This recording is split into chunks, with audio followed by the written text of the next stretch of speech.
Good morning student. बेटा सी last week अद्भुत संसार कविता रीड की सी ते 1 मार्क्स क्वेश्चन किए सी, लॉन्ग क्वेश्चन भी कर ले सी, एक क्वेश्चन रह गया लास्ट। अद्भुत संसार कविता किहदी लिखी हुई है बेटा? सरबजीत सिंह बेदी दी। इस कविता ਦੇ ਵਿੱਚ बेटा कवि ने समुद्र सागर ਦੇ ਵਿੱਚ ਰਹਿਣ ਵਾਲੇ ਜੀਵ ਜੰਤੂਆਂ ਦੇ ਬਾਰੇ ਦੱਸਿਆ। ਜਿਸ ਤਰ੍ਹਾਂ ਧਰਤੀ ਤੇ ਜੀਵ ਜੰਤੂ, ਮਨੁੱਖ, ਇਨਸਾਨ, ਪੇੜ ਪੌਦੇ ਰਹਿੰਦੇ ਹਨ, ਉਸੇ ਤਰ੍ਹਾਂ बेटा ਸਮੁੰਦਰ ਦੇ ਵਿੱਚ ਵੀ ਬਹੁਤ ਸਾਰੇ ਜੀਵ ਜੰਤੂ, ਬਾਗ ਬਗੀਚੇ ਹੁੰਦੇ ਹਨ। ਉਹ ਕਿਸ ਤਰ੍ਹਾਂ ਸਾਹ ਲੈਂਦੇ ਹਨ, ਕਿਸ ਤਰ੍ਹਾਂ ਦੇਖਦੇ ਹਨ, ਕੀ ਖਾਂਦੇ ਪੀਂਦੇ ਹਨ, ਉਹਨਾਂ ਬਾਰੇ ਇਸ ਕਵਿਤਾ ਦੇ ਵਿੱਚ ਕਵੀ ਨੇ ਬਹੁਤ ਸੁੰਦਰ ਢੰਗ ਨਾਲ ਬਿਆਨ ਕੀਤਾ ਹੈ। ਦੂਸਰੇ ਆਕਟੋਪਸ ਨਾਂ ਦਾ ਜਿਹੜਾ ਜੀਵ ਹੈ, ਕਿਸ ਤਰ੍ਹਾਂ ਬੇਟਾ ਇੱਕ ਜਾਦੂਗਰ ਦੀ ਤਰ੍ਹਾਂ ਦਿਖਾਈ ਦਿੰਦਾ ਹੈ, ਆਪਣਾ ਰੂਪ ਬਦਲ ਲੈਂਦਾ ਹੈ। ਠੀਕ ਹੈ, ਜਿਸ ਤਰ੍ਹਾਂ ਜੇ ਉਹ ਪੱਥਰ ਦੇ ਵਿੱਚ ਜਾਂਦਾ ਹੈ, ਪੱਥਰ ਦੀ ਸ਼ਕਲ ਧਾਰਨ ਕਰ ਲੈਂਦਾ ਹੈ। ਇਸੇ ਤਰ੍ਹਾਂ ਹੋਰ ਵੀ ਬਹੁਤ ਸਾਰੇ ਜੀਵ ਹਨ, ਜਿਵੇਂ ਡੋਲਫਿਨ ਮੱਛੀਆਂ ਜਦੋਂ ਪਾਣੀ ਦੇ ਵਿੱਚ ਲੰਘਦੀਆਂ ਹਨ, ਇੰਨੀਆਂ ਉੱਚੀਆਂ ਉੱਚੀਆਂ ਲਹਿਰਾਂ ਉਛਲਦੀਆਂ ਹਨ ਤੇ ਬਹੁਤ ਸੁੰਦਰ ਦਿਖਾਈ ਦਿੰਦੀਆਂ ਹਨ। ਇਸ ਤਰ੍ਹਾਂ ਲੱਗਦਾ ਹੈ ਕਿ ਜੀਵਾਂ ਦਾ ਜਿਹੜਾ ਕੀ ਹੈ, ਫੈਸ਼ਨ ਸ਼ੋਅ ਚੱਲ ਰਿਹਾ ਹੋਵੇ। ਇਸ ਤੋਂ ਇਲਾਵਾ ਜੈਲੀਫਿਸ਼ ਮੱਛੀ ਦੀ ਗੱਲ ਕੀਤੀ ਹੈ ਕਵੀ ਨੇ। ਜੈਲੀਫਿਸ਼ ਮੱਛੀ ਕਿੰਨੀ ਸੋਹਣੀ ਹੁੰਦੀ ਹੈ, ਪਾਰਦਰਸ਼ੀ ਹੁੰਦੀ ਹੈ, ਟ੍ਰਾਂਸਪੇਰੈਂਟ ਹੁੰਦੀ ਹੈ, ਕਿੰਨੇ ਤਰ੍ਹਾਂ ਦੀ ਹੁੰਦੀ ਹੈ, ਪਰ ਉਹ ਕੀ ਹੁੰਦੀ ਹੈ, ਬੜੀ ਜ਼ਹਿਰੀਲੀ ਵੀ ਹੁੰਦੀ ਹੈ। ਉਸ ਤੋਂ ਇਲਾਵਾ ਹੋਰ ਵੀ ਬਹੁਤ ਸਾਰੇ ਕਵੀ ਨੇ ਸਾਗਰੀ ਘੋੜੇ ਮਤਲਬ ਜਿਨ੍ਹਾਂ ਦੀ ਅੱਗੋਂ ਸ਼ਕਲ ਕੀ ਹੈ, ਘੋੜਿਆਂ ਦੀ ਤਰ੍ਹਾਂ ਹੁੰਦੀ ਹੈ। ਪਿਕਚਰ ਦਿਖਾਈ ਸੀ ਨਾ ਬੇਟਾ ਤੁਹਾਨੂੰ ਸਲਾਈਡ 'ਚੋਂ, ਜਿਨ੍ਹਾਂ ਦੀ ਅੱਗੋਂ ਸ਼ਕਲ ਕੀ ਹੈ, ਘੋੜਿਆਂ ਦੀ ਤਰ੍ਹਾਂ ਹੁੰਦੀ ਹੈ। ਭਾਵ ਕਿ ਸਮੁੰਦਰ ਦੇ ਵਿੱਚ ਸਾਗਰੀ ਘੋੜੇ ਹੁੰਦੇ ਹਨ ਜੋ ਤੈਰਦੇ ਹਨ। ਤਾਰਾ ਮੱਛੀਆਂ, ਸਟਾਰਫਿਸ਼ ਜੋ ਆਪਣਾ ਆਪ ਜਗਾ ਕੇ ਸਮੁੰਦਰ ਦੇ ਵਿੱਚ ਜਗਮਗ ਕਰਦੀਆਂ ਹਨ। ਇਸ ਤੋਂ ਇਲਾਵਾ ਟੋ ਸਿੰਗੀਆਂ ਨਾਂ ਦਾ ਜਿਹੜਾ ਜੀਵ ਹੈ, ਜਿਨ੍ਹਾਂ ਦੇ ਸਿਰ ਤੇ ਬੇਟਾ ਅੰਟੀਨੇ ਲੱਗੇ ਹੁੰਦੇ ਹਨ। ਠੀਕ ਹੈ, ਉਹਨਾਂ ਅੰਟੀਨਿਆਂ ਦੀ ਮਦਦ ਰਾਹੀਂ ਉਹ ਬਾਕੀ ਜੀਵਾਂ ਨੂੰ ਵੀ ਰਸਤਾ ਦਿਖਾਉਂਦਾ ਹੈ। ਅੱਖੀਆਂ ਦਾ ਕੰਮ ਕਰਦਾ ਹੈ, ਸਮੈਲ ਸੁੰਘਣ, ਗੰਧ ਸੁੰਘਣ ਦੀ ਵੀ ਮਦਦ ਕਰਦਾ ਹੈ। ਕਿ ਆਪਾਂ ਕੁਐਸਚਨ ਕਰ ਰਹੇ ਸੀ ਬੇਟਾ, ਲਾਸਟ ਕੁਐਸਚਨ ਸੀ ਡਾਲਫਿਨ ਮੱਛੀਆਂ ਮਨੁੱਖ ਦਾ ਮਨੋਰੰਜਨ ਕਿਵੇਂ ਕਰਦੀਆਂ ਹਨ? ਯੈਸ, ਡਾਲਫਿਨ ਮੱਛੀਆਂ बेटा raise your hand. Yes Prerna बेटा, यस बेटा प्रेरणा। ਡਾਲਫਿਨ ਇੱਕ ਬਹੁਤ ਹੀ ਪਿਆਰੀ, ਸੋਹਣੀ ਅਤੇ ਵੱਡੀ ਮੱਛੀ ਹੈ। ਇਹ ਮਨੁੱਖਾਂ ਦਾ ਮਨੋਰੰਜਨ ਕਰਦੀਆਂ ਹਨ। ਡਾਲਫਿਨ ਫੈਸ਼ਨ ਸ਼ੋਅ ਅਤੇ ਸਾਗਰਾਂ ਵਿੱਚ ਉਛਲ ਕੇ ਲੋਕਾਂ ਦਾ ਮਨੋਰੰਜਨ ਕਰਦੀਆਂ ਹਨ। ਇਹ ਅਜਬ ਨਜ਼ਾਰੇ ਦਿਖਾਉਂਦੀਆਂ ਹਨ। ਕੋਈ ਨਹੀਂ ਹੈ ਜਿਸ ਨੂੰ ਡਾਲਫਿਨ ਦੇ ਅਜਬ ਨਜ਼ਾਰੇ ਨਾ ਪਸੰਦ ਹੋ। ਲੋਕੀ ਇਸ ਨੂੰ ਵੇਖ ਕੇ ਖੁਸ਼ ਹੁੰਦੇ ਹਨ। यस भावेश, सेम क्वेश्चन बेटा। ਡਾਲਫਿਨ ਮਛਲੀਆਂ ਜਦੋਂ ਸਮੁੰਦਰ ਵਿੱਚੋਂ ਲੰਘਦੀਆਂ ਹਨ ਤਾਂ ਸਮੁੰਦਰ ਦੀਆਂ ਲਹਿਰਾਂ ਉਛਾਲਾਂ ਮਾਰਦੀਆਂ ਹਨ। ਇਹ ਨਜ਼ਾਰਾ ਦੇਖਣ ਨੂੰ ਬਹੁਤ ਸੁੰਦਰ ਲੱਗਦਾ। ਜਿਹੜੇ ਡਾਲਫਿਨ ਹੈ ਉਹ ਮੱਛੀਆਂ ਦੀ ਡਾਲਫਿਨ ਮੱਛੀਆਂ ਜੋ ਸਮੁੰਦਰ ਦੇ ਵਿੱਚ ਉਛਲਦੀਆਂ ਹਨ, ਸਮੁੰਦਰ ਦੇ ਵਿੱਚ ਜਾਂ ਸਾਗਰ ਦੇ ਵਿੱਚ ਜਦੋਂ ਉਛਲਦੀਆਂ ਹਨ ਤਾਂ ਕੀ ਉੱਠਦੀਆਂ ਹਨ? ਲਹਿਰਾਂ। ਠੀਕ ਹੈ, ਉੱਚੀਆਂ ਉੱਚੀਆਂ ਲਹਿਰਾਂ ਉੱਠਦੀਆਂ ਹਨ ਤੇ ਬਹੁਤ ਸੁੰਦਰ ਦਿਖਾਈ ਦਿੰਦੀਆਂ ਹਨ। ਨੈਕਸਟ ਆਪਾਂ ਕਰਾਂਗੇ ਕਵਿਤਾ ਦਾ ਕੇਂਦਰੀ ਭਾਗ। ਇਹ ਕਵਿਤਾ ਦੇ ਵਿੱਚ ਕਵੀ ਨੇ ਕੀ ਦੱਸਿਆ, ਕਵਿਤਾ ਕਿਹਦੀ ਲਿਖੀ ਹੋਈ ਹੈ ਤੇ ਇਹਦਾ ਸੰਦੇਸ਼। ਯਸ ਬੇਟਾ raise your hand. Prerna, yes Prerna बेटा।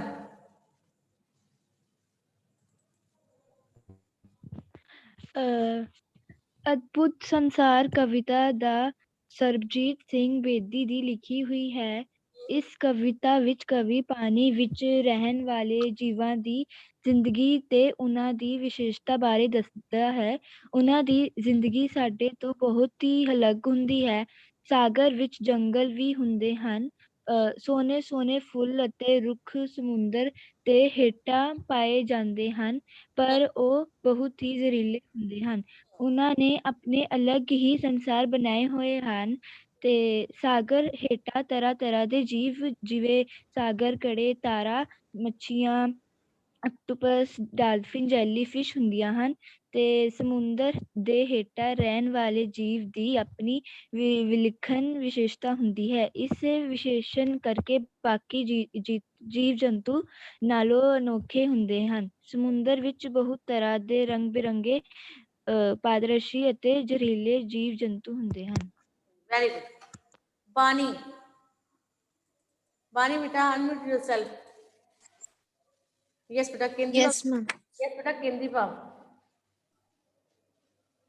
ਅਦਭੁਤ ਸੰਸਾਰ ਕਵਿਤਾ ਵਿੱਚ ਕਵੀ ਨੇ ਸਾਨੂੰ ਸਮੁੰਦਰ ਦੇ ਹੇਠਾਂ ਸੰਸਾਰ ਬਾਰੇ ਦੱਸਿਆ ਹੈ। ਇਹ ਸਮੁੰਦਰ ਦੇ ਹੇਠਾਂ ਪਾਇਆ ਜਾਂਦਾ ਹੈ, ਜਿਸ ਵਿੱਚ ਬਹੁਤ ਸਾਰੇ ਰੁੱਖ, ਫੁੱਲ ਅਤੇ ਜੰਗਲ ਹੁੰਦੇ ਨੇ। ਇਹ ਜੀਵਾਂ ਦਾ ਇੱਕ ਅਜਬ ਪਸਾਰਾ ਹੈ। ਇਹ ਜਿੰਨਾ ਖੂਬਸੂਰਤ ਦਿਖਦਾ ਹੈ, ਇਹ ਉਨਾ ਹੀ ਜ਼ਹਿਰੀਲਾ ਵੀ ਹੈ। ਸਾਗਰ ਹੇਠਾਂ ਕਈ ਜੀਵ ਪਾਏ ਜਾਂਦੇ ਹਨ, ਜਿੱਦਾਂ ਸਾਗਰ ਘੋੜੇ, ਤਾਰਾ ਮੱਛੀਆਂ, ਟੋ ਸਿੰਗੀਆਂ। ਤਾਰਾ ਮੱਛੀਆਂ ਆਪਣਾ ਆਪ ਜਗਾ ਕੇ ਸਮੁੰਦਰ ਨੂੰ ਰੋਸ਼ਨ ਕਰਦੀਆਂ ਹਨ ਤੇ ਟੋ ਸਿੰਗੀਆਂ ਦੇ ਐਂਟੀਨੇ ਹੁੰਦੇ ਹਨ, ਜਿਸ ਨਾਲ ਉਹ ਹਰ ਤਰ੍ਹਾਂ ਦੇ ਗੰਧ, ਸੁਗੰਧ, ਤਰੰਗਾਂ ਤੇ ਆਹਟ ਨੂੰ ਫੜ ਲੈਂਦੇ ਹਨ ਵੈਰੀ ਗੁੱਡ।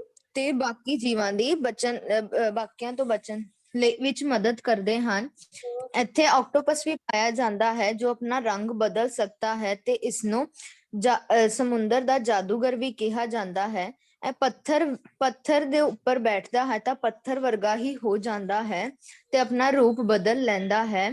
Very good. ਇੱਥੇ ਜੈਲੀਫਿਸ਼ ਵੀ ਪਾਈ ਜਾਂਦੀ ਹੈ, ਜੋ ਪਰੀ ਦੇਸ਼ ਤੋਂ ਉਤਰਦੀ ਹੈ। ਇਹ ਬਹੁਤ ਪਾਰਦਰਸ਼ੀ ਤੇ ਸੋਹਣੀ ਹੁੰਦੀ ਹੈ ਤੇ ਬਹੁਤ ਵਿਸ਼ੈਲੀ ਵੀ ਹੁੰਦੀ ਹੈ, ਪਰ ਉਨੀ ਹੀ ਜ਼ਹਿਰੀਲੀ ਹੁੰਦੀ ਹੈ। ਇੱਥੇ ਡੋਲਫਿਨਾਂ ਵੀ ਪਾਈਆਂ ਜਾਂਦੀਆਂ ਹਨ, ਜੋ ਜਦੋਂ ਵੀ ਬਾਹਰ ਨਿਕਲਦੀਆਂ ਹਨ ਤਾਂ ਲਹਿਰਾਂ ਉਛਲਦੀਆਂ ਹਨ ਤੇ ਇੱਕ ਅਜਬ ਨਜ਼ਾਰਾ ਦੇਖਣ ਨੂੰ ਮਿਲਦਾ ਹੈ। ਸਿੱਪੀਆਂ ਵਿੱਚੋਂ ਸੁੱਚੇ ਮੋਤੀ ਵੀ ਕੱਢੇ ਜਾਂਦੇ ਹਨ। ਇਸ ਕਵਿਤਾ ਦੁਆਰਾ ਕਵੀ ਨੇ ਸਾਨੂੰ ਸਮੁੰਦਰ ਦੇ ਅਦਭੁਤ ਸੰਸਾਰ ਬਾਰੇ ਦੱਸਿਆ ਹੈ ਤੇ ਕਿਸ ਤਰ੍ਹਾਂ ਇਹ ਜੀਵ ਆਪਣਾ ਗੁਜ਼ਾਰਾ ਕਰਦੇ ਹਨ, ਇਹ ਵੀ ਦੱਸਿਆ ਹੈ। ਇਹ ਕਵੀ ਦੁਆਰਾ ਇੱਕ ਸੁੰਦਰ ਰਚਨਾ ਹੈ। Very good Harshiya. Very good Bani ਬੇਟਾ। ਹਰਸ਼ਿਆ ਬੇਟਾ। ਹਰਸ਼ਿਆ। Yes ma'am. ਅਦਭੁਤ ਸੰਸਾਰ ਕਵਿਤਾ ਸਰਬਜੀਤ ਸਿੰਘ ਬੇਦੀ ਦੀ ਲਿਖੀ ਹੋਈ ਇੱਕ ਸੁੰਦਰ ਰਚਨਾ ਹੈ। ਇਸ ਵਿੱਚ ਕਵੀ ਦੱਸਦਾ ਹੈ, ਸਮੁੰਦਰ ਵਿੱਚ ਰਹਿਣ ਵਾਲੇ ਜੀਵਾਂ ਬਾਰੇ ਦੱਸਦਾ ਹੈ।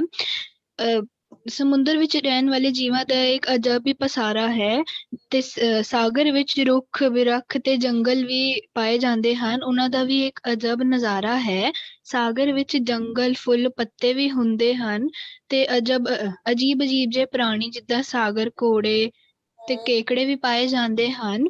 ਤਾਰਾ ਮੱਛੀਆਂ ਆਪਣਾ ਆਪ ਜਗਾ ਕੇ ਰੋਸ਼ਨੀ ਕਰਦੀਆਂ ਹਨ ਤੇ ਟੋ ਸਿੰਗੀਆਂ ਨਾਂ ਦਾ ਇੱਕ ਜੀਵ, ਉਸ ਦੇ ਸਿਰ ਤੇ ਐਂਟੀਨੇ ਲੱਗੇ ਹੁੰਦੇ ਹਨ, ਜੋ ਉਸ ਨੂੰ ਸੁੰਘਣ ਵਿੱਚ ਮਦਦ ਕਰਦੇ ਹਨ ਤੇ ਇਹ ਬਾਕੀ ਜੀਵਾਂ ਦੀਆਂ ਅੱਖਾਂ ਵਾਂਗ ਹੁੰਦਾ ਹੈ।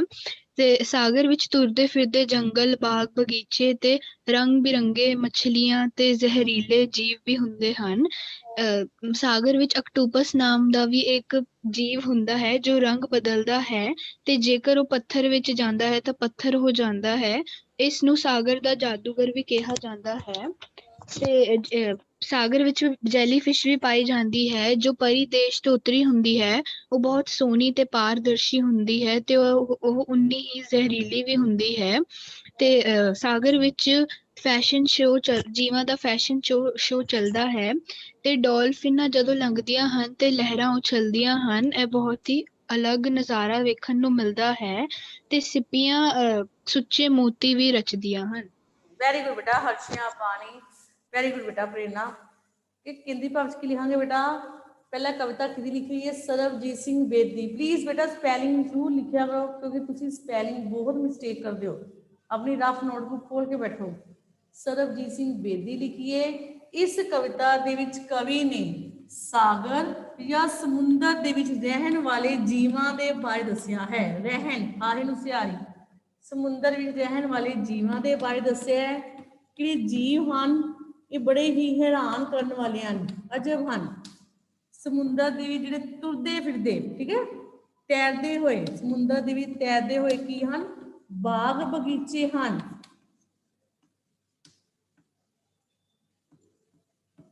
ਇਸ ਤੋਂ ਇਲਾਵਾ ਸਮੁੰਦਰੀ ਘੋੜੇ ਹਨ।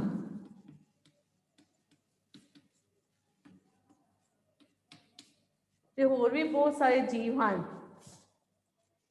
ਸਮੁੰਦਰ ਦੇ ਵਿੱਚ। तारा मच्छियां हैं वो अपना आप जगा के 1 मार्क्स क्वेश्चन करते हैं कितने ना बेटा कंबाइन करके लिख देने हैं। तारा मच्छियां की करती हैं अपना आप जगा के, जिवें तारे टिमटिमाउंदे हैं उस तरह तारा मच्छियां भी टिमटिमाउंदियां ने। तारा मच्छियां अपना आप जगा के रोशनी करदियां हैं। टो सिंगिया नाम का जिहड़ा जीव है ਉਹਨਾਂ ਦੇ ਸਿਰ ਤੇ ਕੀ ਲੱਗੇ ਹੁੰਦੇ ਹਨ, ਐਂਟੀਨੇ ਲੱਗੇ ਹੁੰਦੇ ਹਨ। ਉਹਨਾਂ ਐਂਟੀਨਿਆਂ ਦੀ ਮਦਦ ਰਾਹੀਂ, ਉਹ ਐਂਟੀਨੇ ਕੀ ਹਨ, ਅੱਖਾਂ ਦਾ ਕੰਮ ਕਰਦੇ ਹਨ। ਜਿਹੜੇ ਟੋਸੀਆਂ ਸਿਰ ਤੇ ਕੀ ਲੱਗੇ ਹੁੰਦੇ ਹਨ, ਉਹ ਅੱਖਾਂ ਦਾ ਕੰਮ ਕਰਦੇ ਹਨ। ਉਹ ਬਾਕੀ ਜੀਵਾਂ ਨੂੰ ਕੀ ਦਿਖਾਉਂਦੇ ਹਨ, ਰਸਤਾ ਦਿਖਾਉਂਦੇ ਹਨ। ਤੇ ਆਕਟੋਪਸ ਜਿਹੜਾ ਜੀਵ ਹੈ, ਉਹ ਜਿਹੜਾ ਆਕਟੋਪਸ ਨਾਂ ਦਾ ਜੀਵ, ਆਕਟੋਪਸ ना का जीव है वो एक जादूगर तो घट नहीं है। क्यों जादूगर तो घट गया है, घट नहीं किया? क्योंकि बेटा वो अपना रंग बदल लेंदा है ते जदों पत्थर दे विच जांदा है वो की बन जाता है, पत्थर बन जाता है। डॉल्फिन मच्छियां जदों पानी दे विचों निकलदियां हन, लंघदियां हन समुंदर दे विचों, इस तरह लगदा है कि फैशन शो चल रहा है। उच्ची उच्ची उछाले मारदियां हन ते बहुत सुंदर लगदियां हन। भागे समुद्र में रहने वाले जीव का नज़ारा है बहुत ही ज़्यादा वधिया है, हैरान करने वाला है। ते अंत दे विच कवि ने इस कविता राਹੀਂ ਸਾਨੂੰ ਇਹ ਸੰਦੇਸ਼ ਦਿੱਤਾ ਹੈ कि सानू समुद्र में रहने वाले जीव जंतुओं को मारना नहीं चाहिए ते ना ही पानी को गंदा करना चाहिए है। ओके, क्लीयर है बेटा? सानू क्वेश्चन केंद्री भाव भी 1 मार्क्स क्वेश्चन ते एक्सरसाइज वाले। अगर बेटा किसी भी क्वेश्चन दे विच बेटा कोई भी डाउट है then please raise your hand. Prerna very good. बाकी बच्चे बेटा प्लीज नाल स्पैलिंग जरूर नोट करने हैं, क्योंकि बेटा स्पैलिंग बहुत मिस्टेक करते हो, तो नाल ही अपना काम फेयर नोटबुक पे करना है। ओके बेटा, डन है। कनेक्शन ब्रेक हो गई है, क्लास रखो, चाय का क्लास रखो बेटा। यस आकृति बेटा, आकृति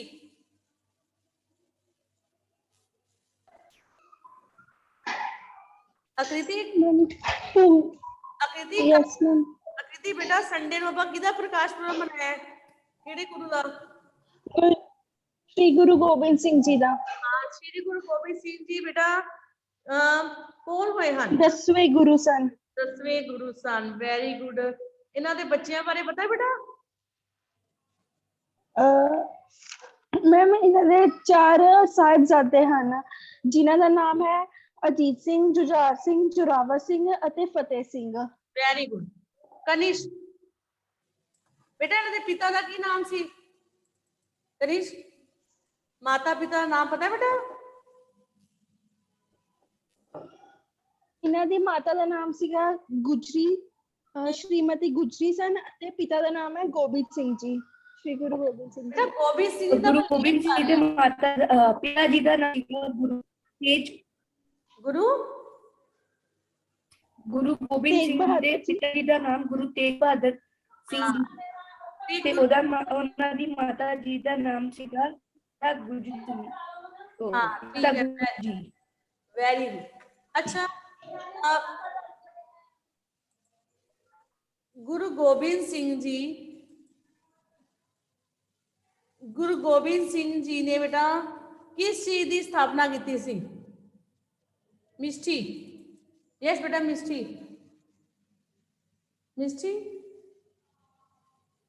अनम्यूट योरसेल्फ। ते किहड़ियां लड़ाइयां लड़ियां मिष्टी? यस हरजीत बेटा। यस हाँ जी। गुरु गोबिंद सिंह जी ने खालसा पंथ की स्थापना की थी ते उन्होंने चमकौर साहब की लड़ाई ते खिदराने की लड़ाई लड़ी थी। हाँ वेरी गुड। अच्छा, खालसा पंथ की स्थापना दे विच गुरु जी ने किन्ने प्यारे नूं अमृत छकाया सी? 5 प्यारियां नूं। वेरी गुड, 5 प्यारियां नूं। चलो शाबाश, वेरी गुड। लड़ाइयां भी दसियां।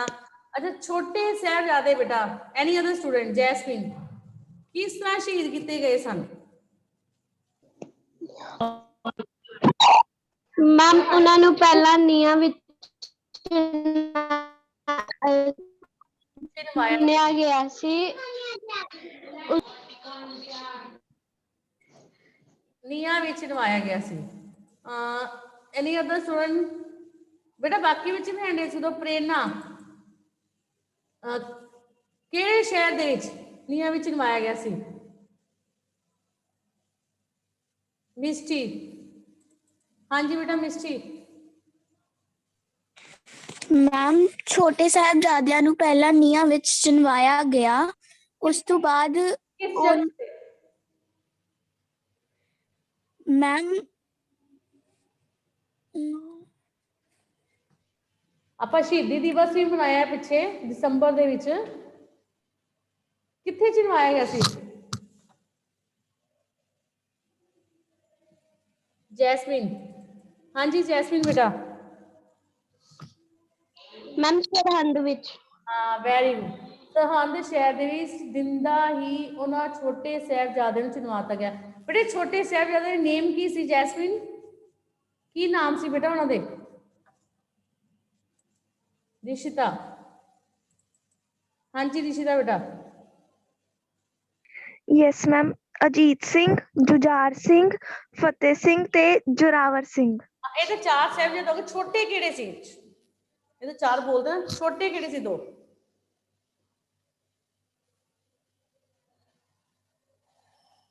ਜੋਰਾਵਰ ਸਿੰਘ ਤੇ ਫਤਿਹ ਸਿੰਘ, ਦੋ ਛੋਟੇ ਸੀ, ਜੋਰਾਵਰ ਤੇ ਫਤਿਹ ਸਿੰਘ। ਅੱਛਾ ਬੇਟਾ ਇਹਨਾਂ ਨੂੰ ਦੱਸੋ ਕਿ ਕੌਣ ਫੜ ਕੇ ਲੈ ਗਿਆ ਸੀ ਜਿੱਥੇ ਉਹਨਾਂ ਦਾ ਵਿਛੋੜਾ ਹੋਇਆ ਸੀ? ਇਹਨਾਂ ਨੂੰ ਕੌਣ ਆਪਣੇ ਨਾਲ ਲੈ ਗਿਆ ਸੀ? ਮਾਤਾ ਗੁਜਰੀ ਨੂੰ ਤੇ ਛੋਟੇ ਸਾਹਿਬਜ਼ਾਦੇ ਨੂੰ ਕੌਣ ਆਪਣੇ ਨਾਲ ਲੈ ਗਿਆ ਸੀ?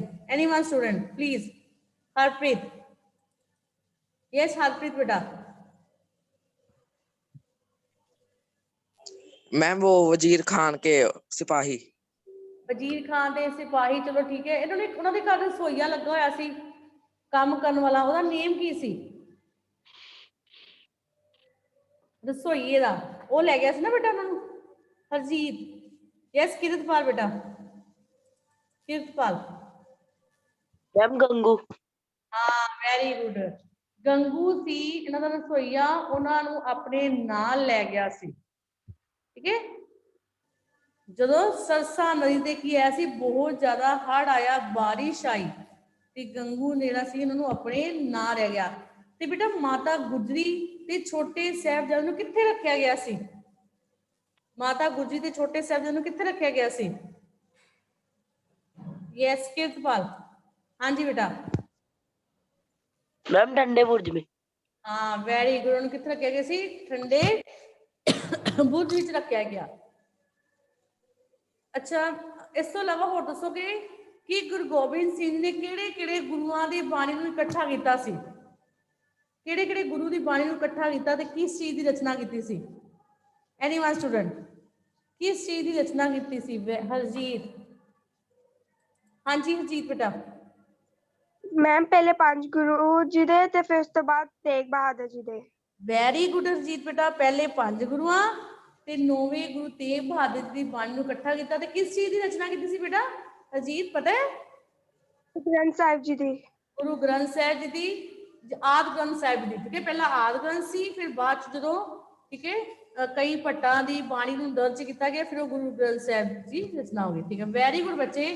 ਠੀਕ ਹੈ, ਇਹਨਾਂ ਸਾਰਿਆਂ ਨੂੰ ਆਪਾਂ ਸਾਰੇ ਪੁਆਇੰਟ ਡਿਸਕਸ ਕਰ ਲਏ ਹੈ। ਇਹਨਾਂ ਸਾਰਿਆਂ ਨੂੰ ਆਪਾਂ ਕੰਬਾਈਨ ਕਰਕੇ ਕੀ ਬਣਾਵਾਂਗੇ? ਲੇਖ ਬਣਾਵਾਂਗੇ। ਠੀਕ ਹੈ, ਵੈਰੀ ਗੁੱਡ ਬੱਚੇ। ਠੀਕ ਹੈ, ਜੋ ਵੀ ਆਪਾਂ ਪੁਆਇੰਟ ਡਿਸਕਸ ਕੀਤੇ, ਪਹਿਲਾਂ ਜਨਮ ਕਦੋਂ ਹੋਇਆ, ਫਿਰ ਉਹਦੇ ਮਾਤਾ ਪਿਤਾ ਦਾ ਨਾਮ ਲਿਖਾਂਗੇ, ਉਹਨਾਂ ਦੇ ਬੱਚਿਆਂ ਬਾਰੇ ਲਿਖਾਂਗੇ। ਠੀਕ ਹੈ, ਉਹਨਾਂ ਨੇ ਕਿਸ ਚੀਜ਼ ਦੀ ਸਥਾਪਨਾ ਕੀਤੀ, ਖਾਲਸਾ ਪੰਥ ਦੀ ਸਥਾਪਨਾ ਕੀਤੀ, ਕਿੰਨੇ ਪਿਆਰਿਆਂ ਨੂੰ ਅੰਮ੍ਰਿਤ ਛਕਾਇਆ, ਸਰਹੰਦ ਦੀ ਦੀਵਾਰ ਵਿੱਚ ਕਿਹਨਾਂ ਨੂੰ ਚਿਣਿਆ ਗਿਆ। ਠੀਕ ਹੈ, ਛੋਟੇ ਸਾਹਿਬਜ਼ਾਦੇ ਦੀ ਸ਼ਹੀਦੀ ਬਾਰੇ ਲਿਖਾਂਗੇ, ਲੜਾਈਆਂ ਲਿਖਾਂਗੇ। ਠੀਕ ਹੈ, ਤੇ ਲਾਸਟ ਦੇ ਲਿਖਾਂਗੇ ਫਿਰ ਇਹਨਾਂ ਨੇ ਆਦਿ ਗ੍ਰੰਥ ਦੀ ਸਥਾਪਨਾ ਕੀਤੀ ਤੇ ਲਾਸਟ ਵਿੱਚ ਸਾਰ। ਠੀਕ ਹੈ, ਸਾਰਿਆਂ ਨੂੰ ਜਦੋਂ ਆਪਾਂ ਕੰਬਾਈਨ ਕਰ ਲਾਂਗੇ ਸਾਰੇ ਪੁਆਇੰਟਸ ਨੂੰ, ਆਪਾਂ ਕੀ ਬਣ ਜਾਏਗਾ? ਸਾਡਾ ਗੁਰੂ ਗੋਬਿੰਦ ਸਿੰਘ ਜੀ ਲੇਖ। ਠੀਕ ਹੈ, ਪਹਿਲਾਂ ਆਪਾਂ ਕੋਟੇਸ਼ਨ ਕਰਵਾਤੀ ਸੀ ਬੇਟਾ ਨਾ, ਵਾਹੋ ਪ੍ਰਗਟਿਓ ਮਰਦ ਗਮੜਾ ਵਰਿਆਮ ਅਕੇਲਾ, ਵਾਹੋ ਵਾਹੋ ਗੋਬਿੰਦ ਸਿੰਘ ਆਪੇ ਗੁਰਚੇਲਾ, ਲਿਖਵਾਇਆ ਸੀ ਨਾ ਬੇਟਾ ਕੋਟੇਸ਼ਨ? ਹਰਜੀਤ, यस बेटा हरजीत। मैम नो आपने कोई कोटेशन नहीं लिखवाई थी। अच्छा कोटेशन नहीं लिखवाई, चलो कोटेशन बेटा लिख लो, हूँ मैं लिखवा देनी हाँ। लिखो बेटा कोटेशन लिखो। ਵਾਹ ਪ੍ਰਗਟਿਓ ਵਾਹੋ ਪ੍ਰਗਟਿਓ ਮਰਦ ਗੰਬੜਾ स्पेलिंग देखो बेटा वरियाम अकेला वरियाम अकेला वाहो वाहो गोबिंद सिंह वाहो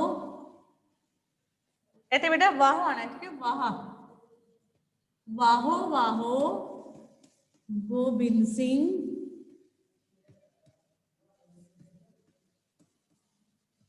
आपे गुरुचेला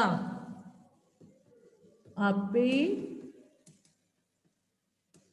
गुरुचेला क्या लिख लो वाह प्रगट्यो मर्द कमड़ा वरियाम अकेला वाहो वाहो गोबिंद सिंह आपे गुरुचेला पावगी वाह प्रगट्यो मर्द कमड़ा मर्द मतलब बहुत बहादुर महापुरुष का जन्म होया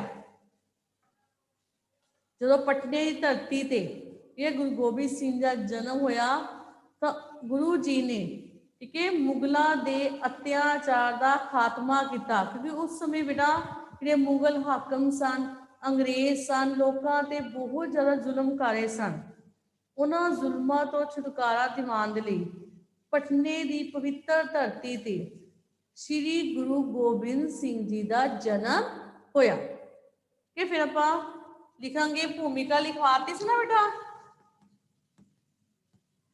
यस मैम हाँ सेकंड पॉइंट लिखवाया सी जन्म ते माता पिता यस मैम हाँ बोलो बेटा कोई जना जन्म कदों होया सी ते माता पिता नेम बोलो बोले सी ना उन्हें बोलो बेटा मैम जन्म 1666 ईस्वी ਨੂੰ ਹੋਇਆ ਸੀ 1666 ਨੂੰ ਕਿੱਥੇ ਹੋਇਆ ਪਟਨਾ ਦੀ ਧਰਤੀ ਪਟਨਾ ਦੀ ਧਰਤੀ ਤੇ ਮਾਤਾ ਪਿਤਾ ਦਾ ਨਾਮ ਬੋਲੋ ਬੇਟਾ ਤੇ ਉਹਨਾਂ ਦੇ ਪਿਤਾ ਜੀ ਦਾ ਨਾਮ ਗੁਰੂ ਤੇਗ ਬਹਾਦਰ ਜੀ ਤੇ ਗੁਰੂ ਸਨ ਤੇ ਨੌਵੇਂ ਗੁਰੂ ਸਨ ਤੇ ਮਾਤਾ ਜੀ ਦਾ ਨਾਮ ਗੁਜਰੀ हाँ माता नाम माता गुजरी जी ते पिता नाम गुरु तेग बहादुर जी ते पूरा लेख तुसी अपनी फेयर नोटबुक लिखना है गुरु तेग बहादुर जी जो कि सिखा दे किनवे गुरु सन नौवे गुरु सन ठीक है नेक्स्ट हेडिंग ਨੌਵੇਂ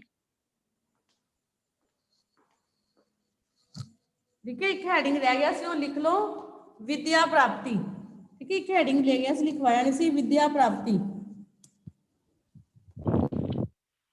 एक्सप्लेन करेगा बेटा कोई जना विद्या प्राप्ति वाला पॉइंट ये धनवी धनवी बेटा विद्या प्राप्ति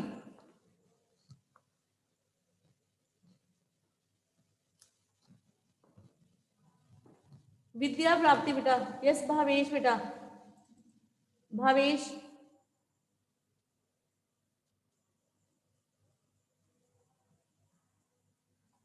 धनवी अनम्यूट योरसेल्फ बेटा धनवी अनम्यूट योरसेल्फ बेटा यस हरजीत बेटा हरजीत ਗੁਰੂ ਗੋਬਿੰਦ ਸਿੰਘ ਜੀ ਨੂੰ ਬਹੁਤ ਸਾਰੀ ਭਾਸ਼ਾ ਆਉਂਦੀਆਂ ਸੀ वेरी गुड फारसी शास्त्र विद्या संस्कृत हाँ ये गुरु गोबिंद सिंह ਨੂੰ ਬਹੁਤ ਸਾਰੀਆਂ ਭਾਸ਼ਾਵਾਂ ਆਉਂਦੀਆਂ ਸਨ ਜਿਵੇਂ ਦੋ ਲਿਖਣਾ ਫਾਰਸੀ ਤੇ ਸੰਸਕ੍ਰਿਤ ਇਸ ਤੋਂ ਇਲਾਵਾ ਇਹਨਾਂ ਨੇ ਬੇਟਾ ਸ਼ਸਤਰ ਵਿਦਿਆ ਮਤਲਬ ਤਲਵਾਰਬਾਜੀ ਨਗਰ ਕੀਰਤਨ ਦੇਖਦੇ ਨਾ ਤਲਵਾਰਬਾਜੀ ਹੁੰਦੀ ਨਾ ਠੀਕ ਹੈ ਗੱਤਕਾ ਖੇਡਿਆ ਜਾਂਦਾ ਹੈ ਸ਼ਸਤਰ ਵਿਦਿਆ ਦੀ ਸਿੱਖਿਆ ਵੀ ਹਾਸਲ ਕੀਤੀ ਇਹਨਾਂ ਨੂੰ ਸੰਤ ਸਿਪਾਹੀ ਕਿਹਾ ਜਾਂਦਾ ਸੀ ਵੈਰੀ ਗੁੱਡ ਨੈਕਸਟ ਪੁਆਇੰਟ ਬੋਲੋ ਹੈਡਿੰਗ ਬੇਟਾ raise your hand next heading ਬੋਲੋ ਬੇਟਾ ਮੈਮ ਇਸ ਲਈ ਇਹਨਾਂ ਨੂੰ ਸੰਤ ਸਿਪਾਹੀ ਵੀ ਕਿਹਾ ਜਾਂਦਾ ਸੀ ਵੈਰੀ ਗੁੱਡ ਨੈਕਸਟ ਹੈਡਿੰਗ ਬੋਲੋ ਬੇਟਾ यस एक सेकंड यस ऋषिता बेटा ऋषिता यस मैम 4 साहिबजादे हाँ या 4 साहिबजादे की शहीदी लिख लेने हैं ठीक है 4 साहिबजादे की शहीदी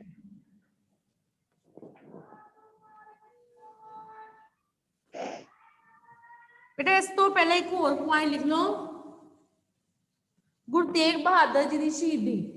ठीक है, एक और पॉइंट है, जो बेटा 9 साल के सन तो इन्होंने अपने पिता नू, ठीक है, कश्मीरी पंडितां की पुकार ते किथे भेजता सी, दिल्ली भेजता सी। एक पॉइंट वो भी लिख लो, पिता दी शहादत, पिता दी शहादत। जो बेटा सिर्फ 9 साल के सन, किन्ने साल के सन, 9 साल के सन, तो कश्मीरी पंडितां की पुकार ते, किहदी पुकार ते, कश्मीरी पंडितां की पुकार ते, ठीक है, किथे भेजता सी, शहादत लई तोड़ दिता सी। 9 साल के सन तो कश्मीरी पंडितां की पुकार ते इन्हां ने अपने पिता नूं शहादत लई तोड़ दिता ते उस तो बाद गुरु गद्दी ते बैठे सन। किथे बैठे सन, गुरु गद्दी ते बैठे। ठीक है, यस रिशिता नेक्स्ट पॉइंट बोलो बेटा, जेड़ा बोलन लगे सी चार साहिब शहीदी। रिशिता, यस रिशिता बेटा।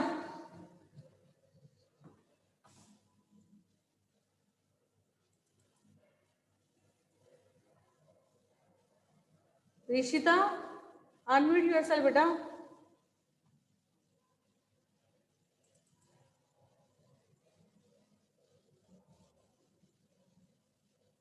धनवी,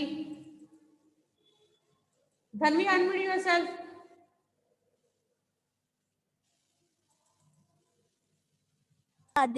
गुरु जी दे चार, यस मैम, चार साहिबजादे, हाँ, चार साहिबजादे, गुरु जी दे 4 बच्चे सन।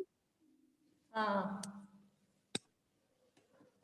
गुरु जी दे 4 बच्चे सन। बोलो बोलो, हाँ उनका नेम बोल बेटा। गुरु अजीत सिंह, हम्म, गुरु जुझार सिंह, गुरु जोरावर सिंह ते गुरु फतेह सिंह। बेटा गुरु नहीं बोलना, साहिबजादे बोलना। ठीक है, साहिबजादा अजीत सिंह, साहिबजादा जुझार सिंह, जोरावर सिंह ते फतेह सिंह। हाँ बोल बेटा, उन्होंने किस तरह शहीदी मिली। हाँ बोल बेटा, बोल बेटा, बोलो पुत्र। यस कनिष्क, इन्हां दे 2 छोटे,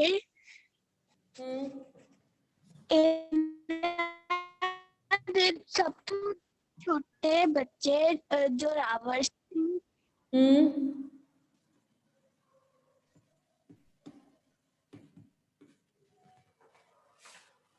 कनिष्क आप बोलो बेटा, कनिष्क बोलो बेटा।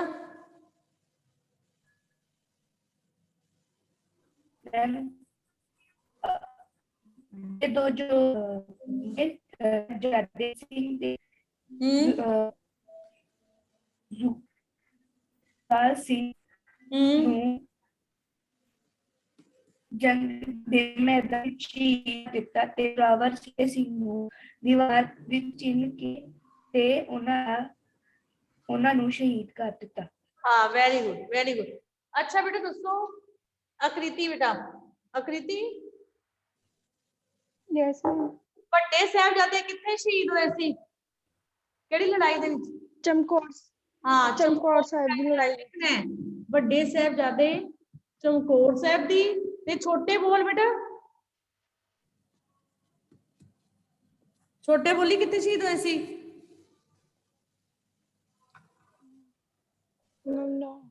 चलो हरजीत, यस हरजीत बेटा।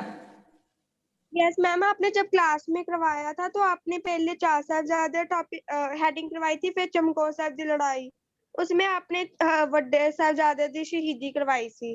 हाँ वड्डे बोल ना बेटा, ਵੱਡੇ ਸਾਹਿਬਜ਼ਾਦੇ ਚਮਕੌਰ ਸਾਹਿਬ ਦੀ ਲੜਾਈ ਵਿੱਚ ਹੋ ਗਏ ਨਾ, ਤੇ ਛੋਟੇ ਕਿਤੇ ਸ਼ਹੀਦ ਹੋਏ? ਸਰਹੰਦ ਵਿੱਚ। ਹਾਂ ਬਸ ਇਹ ਬੋਲਣਾ, ਠੀਕ ਹੈ, ਸਰਹੰਦ ਵਿੱਚ।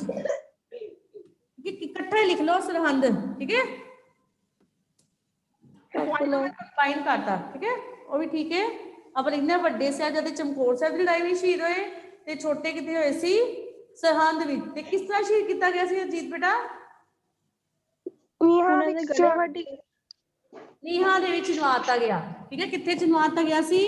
ਨੀਹਾਂ ਵਿੱਚ ਹਾਂ ठीक है, चाहे आप पॉइंट अलग अलग बना के कर दो, ठीक है। चमकौर साहब दी लड़ाई फिर लिख दो सेकंड पॉइंट नेक्स्ट छोटे साहब दी शहादत, चाहे पॉइंट नु कंबाइन कर दो, ओके। दोनों तरह ना लिख सकते हो, ओके बेटा। जिस तरह मर्जी चार साहब दी शहादत इकट्ठे लिख दो, चाहे चमकौर साहब दी लड़ाई अलग लिख के छोटे साहब दी शहादत अलग लिख दो, जिस तरह मर्जी कर लो, ओके। Okay ma'am. मैम आपने हेडिंग खिदराने दी लड़ाई, हाँ वो मैं लिखवानी अगला नेक्स्ट हेडिंग करवाऊंगा बेटा, ठीक है। चार साहब शहादत, पहला चार साहिबजादे दी नेम लिखनी है, अजीत सिंह, जुझार सिंह, जोरावर सिंह ते फतेह सिंह। वड्डे साहिबजादे चमकौर साहब की लड़ाई में शहीद होए, ध्यान नाल सुनो बेटा। ते छोटे साहिबजादे सरहंद की दीवार दे जिंदा ही चिनवा दिता गया सी, ते माता गुजरी जी ठंडे बुर्ज विच शहीदी पा गए सन, ठीक है। तुसीं एक्सप्लेन करना और भी कर सकते हो कि गंगू ब्राह्मण जिन्होंने आंदा है, ठीक है, जिन्होंने पता है भी इन्हों गंगू ब्राह्मण लै गया से अपने नाल, फिर उन्हें वजीर खान के हवाले कर दिता, वजीर खान ने इन्हों ठंडे बुर्ज विच रखिया, ठीक है, 3 दिन रखिया, तो उस बाद सरहंद की दीवार में शहीद करता गया, ठीक है। जिन्हों पूरा पता है वो सारा लिख सकते हो, ओके बेटा, क्लीयर है। जिन्हों सारा पता है भी कौन लै गया सी, किहदे कोल लै गया सी, कितने दिन तक ठंडे बुर्ज विच रखिया, वो सारा तुसीं इस पॉइंट विच लिखना है, ठीक है। जिन्हों नहीं पता शॉर्ट फॉर्म च लिख सकता है, क्लीयर है बेटा, ओके। Okay ma'am. नेक्स्ट आप लिखेंगे खिदराने की लड़ाई। और बेटा आनंदपुर साहिब की लड़ाई विच जेड़े 40 सिख गुरु जी का साथ छड्ड गए सन, उन्हां 40 सिंघां ने खिदराने की लड़ाई विच बहुत बहादुरी नाल लड़े अते शहीदी प्राप्त की। इन्हां 40 सिंघां दे शहीदी करके अज खिदराने का नाम मुक्तसर है। वेरी गुड, गेट माइंड आ चुके ना, क्लियर है बेटा। अब तक सारे नोट ते कल बेटा अगो जो लेख रह गया खालसा पंथ की स्थापना, ठीक है, गुरु ग्रंथ आदि ग्रंथ साहब की स्थापना ते शहीदी आप कल पॉइंट डिस्कस करेंगे, ओके बेटा। इन्ना क्लियर है सब, क्लियर है बेटा। Yes ma'am. प्लीज बेटा नाल नाल जो तुसीं नोटबुक ते लिखना है, अद्भुत संसार कविता भी सारा चैप्टर ते लेख, ओके। लेख ग्रामर पार्ट्स लिखना, लिटरेचर नहीं लिखना, ओके। ओके बेटा, बाय बेटा।